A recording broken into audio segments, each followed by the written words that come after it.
Hey everyone.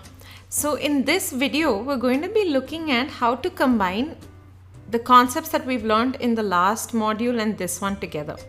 So we're going to learn how we can make a paint application using rotational symmetry.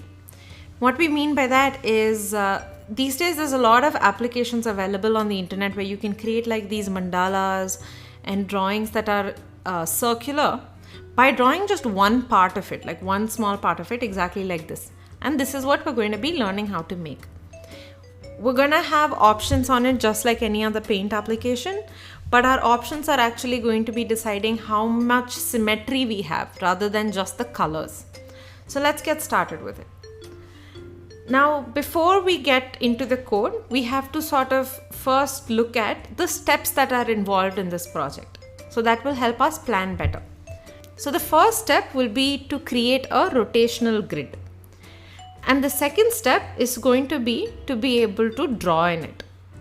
Following that, we will create an option so that we can have multiple grids, meaning adding buttons so that we can have multiple grids.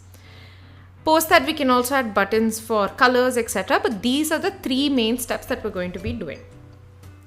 So the first step that we spoke about is creating a rotational symmetry grid. So let's do that. So to start off with, what we're going to do is since we're creating a drawing application, let's go ahead and move the background to setup. And to create the symmetry grid, we are going to use the function translate and rotate. So first I'm just going to write a push and pop so that I can do all my canvas state changes within this. Now let's move the origin to the center of the canvas by saying translate 200, 200, or if you remember, width and height are also available to us, so we can say width by 2 and height by 2. These are special variables that that P5 gives to us that we've used in earlier projects. Okay, now we have no actual way of knowing if this worked, so I'm just going to draw an ellipse at the origin. If the translate worked, it should be in the center of the canvas. Perfect. Now let's draw a single line from the origin, which is in the center of the canvas, to just somewhere on the right like that. So I'm going to give it a very high x value, say 400, y value of 0 for the second point. It's probably somewhere here, but that's okay. Perfect. So we drew that. Now remember, we want this to be a rotational grid. So what we'll do is, to start off with, let's make a rotational grid with maybe 8 segments. So to make it with 8 segments, what we have to do is we have to write a for loop. So for, and let's just create a variable here. I'm going to start the variable at 0 and take it till 8 and increase it by 1 each time. And within this, we want to rotate it by 45 degrees each time. So right now it's in random places because we forgot to say angle mode degrees. So it's accidentally drawing in radians. And remember, P5 expects all these values to be in radians unless we specifically say angle mode degrees. Okay, that's a perfect grid what we want. If I want, let's say 16 grids, we have to now say 16 and then do 360 divided by 16, which is 222.5. So we have a lot of changes to make if we want a different size, right? Instead, what we can do is we'll switch it to a variable. I'm going to create a variable called segment. And inside setup, I'm going to decide how many segments I want this canvas to be divided into. So for now, let's say 8, which is what we had initially. And over here, I can say segment instead of giving a specific number. Now we know the inner angle is 360 degrees. So we have to rotate it by 360 divided by number of segments each time. So the cool thing about writing the code like this is I can just simply change the number of segments here and not anything else in the code, and the grid will immediately show up. Perfect. I'm going to stick to 16 for now. So step 1 is done. Step 1 was create the grid. Now step 2 is to actually draw in this grid. Now we've always drawn inside function mouse dragged by simply saying line from p mouse x to p mouse y to mouse x comma mouse y. Now if we directly do that, we do not get anything in a symmetric fashion. Now whatever this value of p mouse x, p mouse y, everything is, we want this also to be rotated and shown 8 or 16 or 32 times. So to do that, let's just copy what we have over here and draw. Okay. And what we can do is, instead of drawing a line over here from 0, 0 to 400, 0, let's just draw this. Now let's see if this works. The problem is I'm clicking in the center over here, but the drawing is happening in the corner. Now that's because we've translated by width by 2 and height by 2, which is 200, 200. So mouse X, when I click here, is actually 200, but the new 200 is far away because we've translated the origin. So how we can fix that is by saying draw a line at p mouse x minus width by 2, because that's how much we translated it by. Again, p mouse y minus height divided by 2, and same here, width by 2 and height by 2. So let's see what happens now. So there we have it. Now when we draw it, it follows our mouse, and because it's inside a for loop where it rotates, in this case 16 number of times, it's also drawing it 16 number of times. So if we don't want this line over here to be shown, we can actually comment it out. So when people see it's a blank grid, but when they start drawing, they'll notice that it's a symmetric grid. So that's step 2. We have managed to draw inside this grid. Now step 3 is going to be incredibly fun, because we are now going to give people the option of how many segments they want. Do they want 4 segments, 8, 16 or 32? So to do that, we have to make buttons.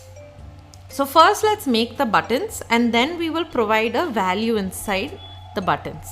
So first let's create the buttons inside the draw function. Now I want to create it on the original state of the canvas, so I'm going to do it after this push and pop. And I'm going to create 3 buttons on the top right, saying rectangle 0, 0 and 50, 50. So this is going to be my first button. Okay. We can even make the buttons on the 4 corners if we want. So maybe this is button for 4 segments. We can even add some text inside it to make it look more appealing. How to add text, etc. is covered in the previous symmetry drawing video. So next I'm going to create a button for 8 segments in the top right. So top right means the X position will be width minus 50. Okay. Then I'm going to create a button for 16 segments in the bottom left. So for that, the X value will be 0, but the Y value will be height minus 50. Perfect. And the last one is going to be in the bottom right, which is going to be width minus 50 and height minus 50. Perfect.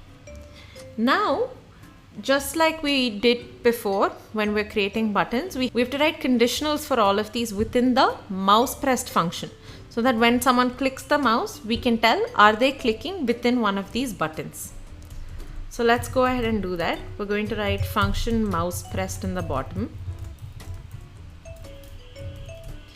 And I'm just going to see for the first top left button, I'm going to say if mouse X is less than 50 and mouse X is greater than 0 and mouse y is less than 50 and mouse y is greater than 0. Now this is actually why it's very important to push and pop, because otherwise writing this would have been very confusing if the canvas was translated and the origin was somewhere else. Now because we contain all our translates and rotates inside this push and pop, what happens is anywhere outside it, the canvas is in its original state where the origin is in the top left. Okay. For now, when the mouse is pressed here, I'm just going to print 4 segments because we just want to test if the button is working. So if I click anywhere else, nothing happens. If I click here, it says 4 segments. Perfect. So let's go ahead and actually create it for the right button as well now. So for that, mouse X should be less than width and mouse X should be greater than width minus 50, and the Y value remains the same, and this will be 8 segments. And I put this inside an else if, so it should be fine. 4, nothing, nothing, nothing, 8. Okay. Now we're going to do for the bottom left one. For this, mouse X will be again less than 50 and greater than 0. And mouse Y will be less than height and greater than height minus 50. This will be 16 segments. And the last one will be for the 32 segments one, which will be mouse X will be between width minus 50 and width. This should print 32. Okay, so this is 4, 8, 16, 32. Perfect. So we can see all the values on the console. 4, 8, 16 and 32. Now that this is done, basically what we want to do is every time someone clicks on this, we can just change the value of the variable segment. We can default it to 8 to start off with. And then when somebody clicks the button here, we can change the value to whatever we expect it to be. So within the first button will be 4, then 8, then 16, and then 32. So the default is 8. So when I start, I should have 8. And if I click on the 4, we only have 4. That's awesome. Then if I click on the next one, it should be back to 8. The third one should be 16. Perfect. The last one will be 32. There we go. So now we actually have different choices for how much symmetry we want. And that can help us create some beautiful drawings if we change the stroke weight and the colors and everything. We can even make it like each symmetry has its own color, and we can make buttons like that. So using this, you can create some wonderful drawings. So try it out, play around with it. And here's an example of how this can look when it's finished.